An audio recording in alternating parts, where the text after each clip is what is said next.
पुस्तक अभिवाचनाच्या कार्यक्रमात प्रसारित करत आहोत पद्मविभूषण शिवशाहीर बाबासाहेब पुरंदरे लिखित राजा शिवछत्रपती या पुस्तकाच्या उत्तरार्धाचा भाग 25वा। अभिवाचक जयंत ठोंबरे।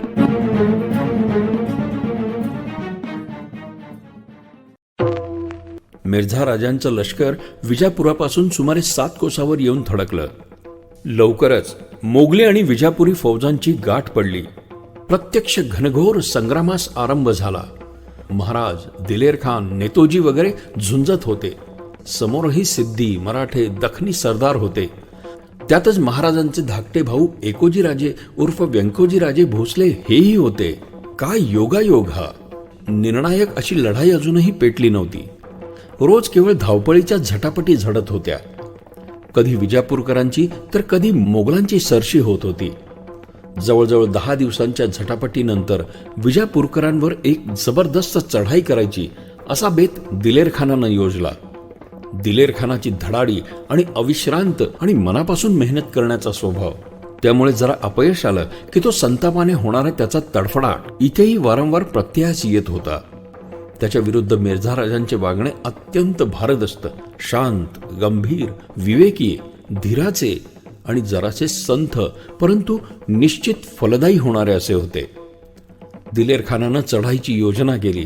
शिवाजीराजे, किरतसिंह, नेतोजी वगैरे बड्या सेनानींच्या सह विजापुरी फौजेवर चढाई करण्याचा हा बेत होता। शत्रूचा जर धुव्वा उडवू शकलो तर आपण एकदम विजापूर शहरासच बिलगू शकू असा विश्वास खानास वाटत होता। तयारी पूर्ण झाली।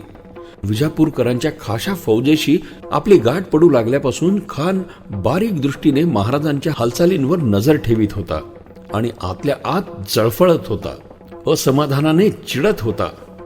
आजच्या मोठ्या चढाईच्या वेळी खानाचे अनेक शंकाखोर डोळे महाराजांच्या आसपास वावरत होते। खानाने हल्ल्याचा इशारा दिला। सर्व फौज विजापुरी फौजेवर तुटून पडली होती। भयंकर लढाई जुंपली। हत्ती, तोफा, उंट, घोडदळ आणि पायदळ यांची भयंकर गर्दी उडाली। धुराळा, धूर आणि आक्रोश एकमेकांवर ताण करीत उसळत होते। या तुफानात महाराजही हत्तीवरून तिरंदाजी करीत लढत होते। आजची ही लढाई म्हणजे दिलेरच्या पठाणी पराक्रमाचा आणि निर्धारी सेनापतित्वाचा विलक्षण अरेरावी एल्गार होता। सुलतान ढवा।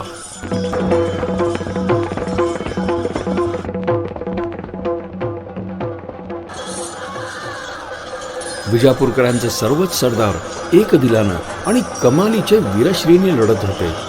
त्यांचे युद्ध साहित्य मोगलांइतकेच भारी आणि भरपूर होते, परंतु त्यांचा निर्धारच इतका भयंकर आणि चिकट होता की बिनतोडच। आदिलशाहीच्या रक्षणाकरता ते जीव तोडून लढत होते।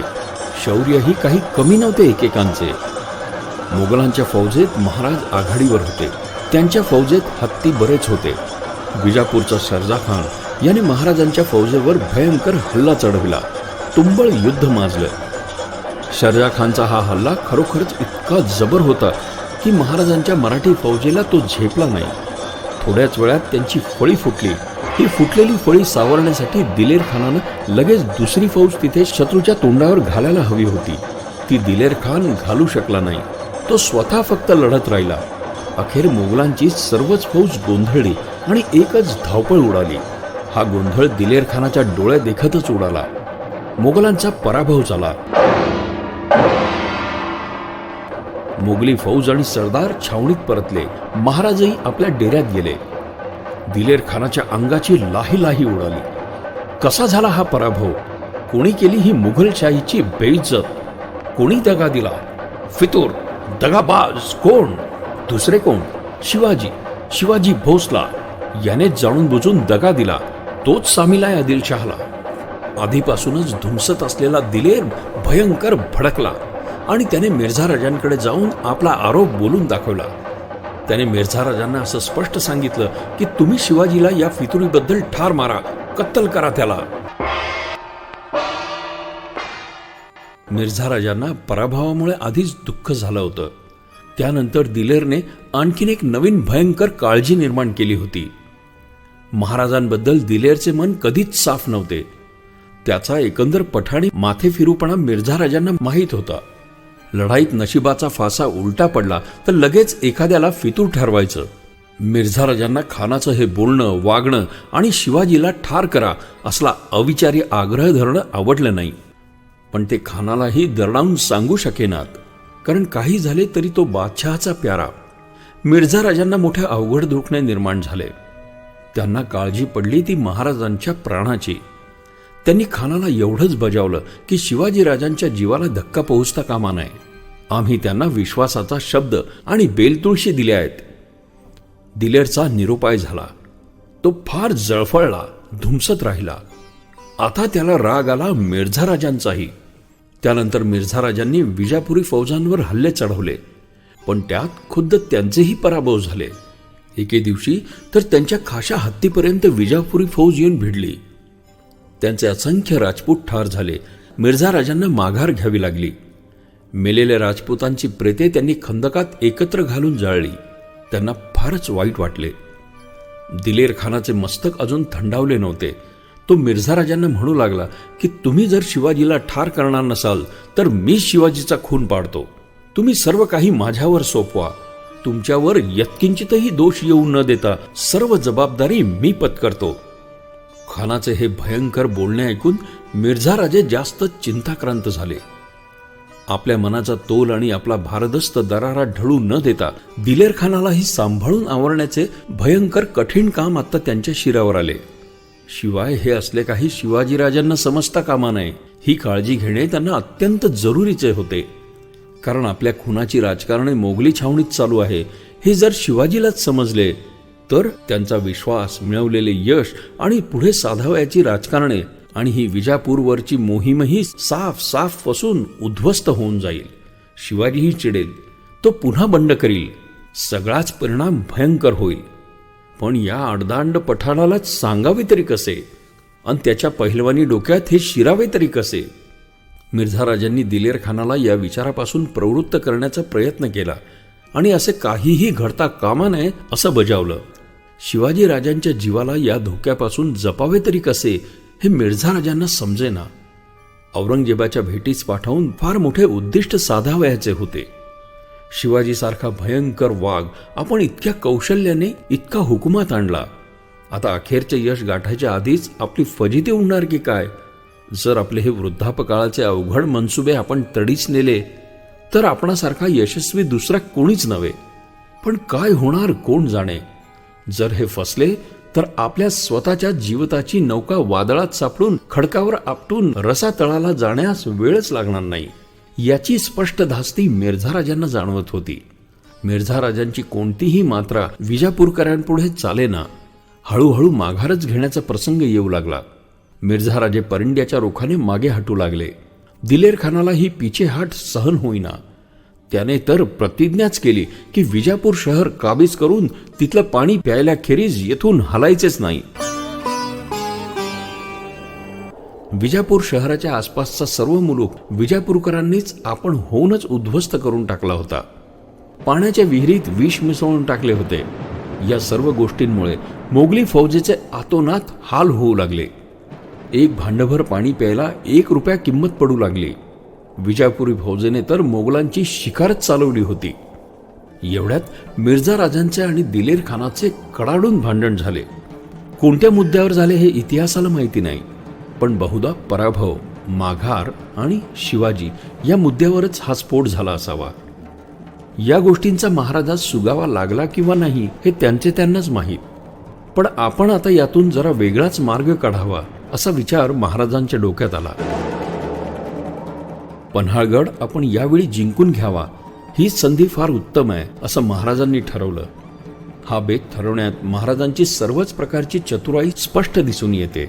पूर्वी 5 वर्षापूर्वी महाराज पन्हाळ्यावरून सिद्धी जोहरच्या वेढ्यातून निसटून विशाळगडाला गेले आणि नंतर 2 महिन्यांनी महाराजांनी विजापूरकरांची तह केला आणि पन्हाळगड विजापूरकरांना देऊन टाकला. हा किल्ला आता जिंकून घेण्यास एक उत्तम संधी आहे असं महाराजांनी हेरलं. त्यामुळे मोगली छावणीत अन्न पाण्याकरता होत असलेले हाल वाचतील आणि विजापूरकरांविरुद्धच आपण एक नवीन आघाडी उघडल्याचं पुण्य लागेल आणि आपला मौल्यवान पन्हाळा आपल्याला परत मिळेल असा विचार करून महाराज पन्हाळ्यावर चालून जाण्याची परवानगी मागण्यासाठी मिर्झा राजास भेटावयास गेले. आणि त्यांनी आपली ही डोकेबाज योजना मिर्झा राजांना सांगितली. अर्थात महाराजांनी मिर्झा राजांना फक्त बादशाही परमार्थ सांगितला. महाराजांच्या भाषणाचा हिंदवी तर्जुमा असा: आपण जर मला हुकूम दिलात तर मी बादशहांच्या करता पन्हाळगड किल्ला काबीज करतो. त्या गडाची मला अगदी अंतर्बाह्य माहिती आहे. यावेळी गडावरची शिबंदी ही अगदी बेसावधच असेल. या एका कामगिरीशिवाय मी तिकडील आदिलशाही मुलखात अशी धामधूम उडवून देतो की विजापूरकरांना आपल्या या मुलखाच्या रक्षणासाठी विजापूरहून फार मोठी फौज पाठवावीच लागेल. आणि त्यामुळे मिर्झा राजांवर आणि दिलेर खानावर पडत असलेला विजापुरी फौजेचा मारा आपोआपच कमी पडेल. आहे की नाही कल्पकता? महाराजांच्या या विनंतीला मिर्झा राजांनी अगदी ताबडतोब होकार दिला. कारण दिलेर खानाच्या दगाबाजीतून शिवाजीराजे या बादशाही कामाच्याच निमित्ताने दूर जात असतील तर फारच उत्तम, अतिउत्तम. मिर्झा राजांना मनापासून समाधान वाटलं, हायसेच वाटलं. शिवाजीराजांच्या प्राणरक्षणाच्या काळजीतून मिर्झा राजे सुटले. मिर्झा राजांनाही दिलेर खानाच्या आंतरिक कपटाची जाणीव झाली असावी. महाराजांनी हा पन्हाळ्याचा डाव मध्येच उकरून काढला. तो सर्व बाजूंनी इतका अचूक होता की महाराज विजापूरची आघाडी सोडून का गेले याबद्दल कुशंका कोणालाच येऊ नये. पण आली. कारवारच्या इंग्रज व्यापाऱ्यांनी सुरतेच्या इंग्रजांना लिहिलेल्या एका पत्रात असं स्पष्ट म्हटलंय, दिलेर खान आपल्याला ठार मारील या भीतीनं शिवाजी पन्हाळ्याकडे पळून गेला. महाराजांनी मिर्झा राजांचा निरोप घेतला आणि ते तडक पन्हाळ्याकडे दौडले. तो दिवस होता 11 जानेवारी 1666. यावेळी नेतोजी पालकर महाराजांबरोबर निघालेला नव्हता. पण माझ्या मागोमाग तूही ये असा त्याला हुकूम देऊन महाराज निघाले.